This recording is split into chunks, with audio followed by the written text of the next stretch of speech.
ராமாயணம்.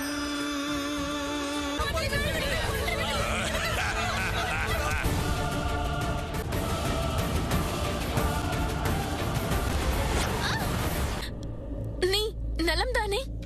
உன்னை யார் இப்படி செய்தது என்று கூறு. அங்கே அசுரர்கள். இந்த சிறுமி ஏதோ தீய சக்தியின் மாயையாக இருக்கலாம். நீங்கள் விலகி நில்லுங்கள்.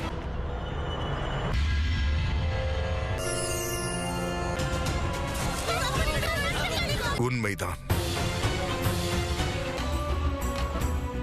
இவளை உடனே வைத்தியனிடம் அழைத்துச் செல். போ. என்னுடைய அப்பா அம்மா. நீ கவலைப்படாதே, அனைத்தையும் நான் பார்த்துக் கொள்கிறேன்.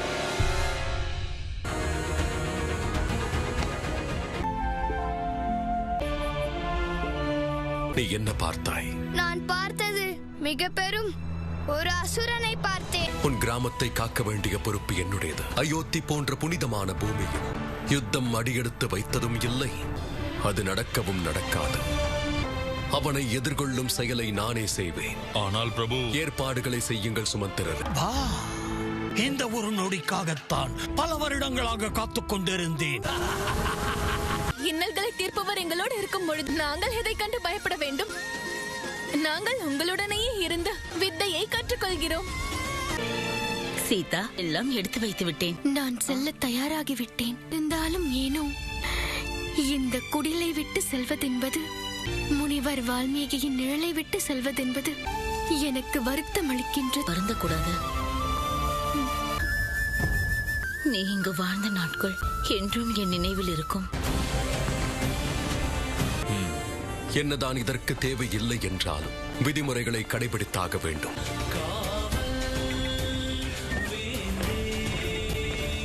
அயோத்தியின் ராஜ குடும்பத்தின் ரதம் நம் குடிலை நோக்கி வந்து கொண்டிருக்கிறது.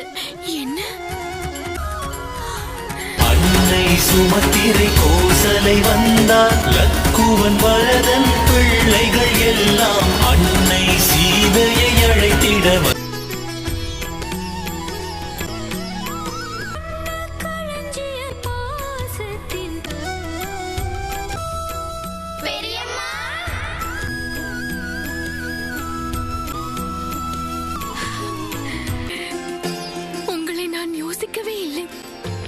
என் தவத்திற்கான பலன் இவ்வளவு அதிகமாக எனக்கு கிடைக்கும் என்று.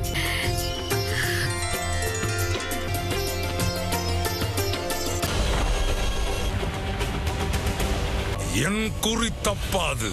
என் தாக்குதலை எதிர்க்க முடியாது.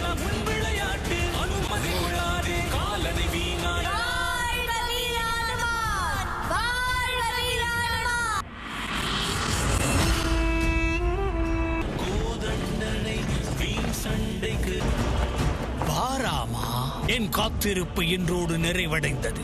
உன்னை தாக்குவதற்கான நேரம் வந்துவிட்டது.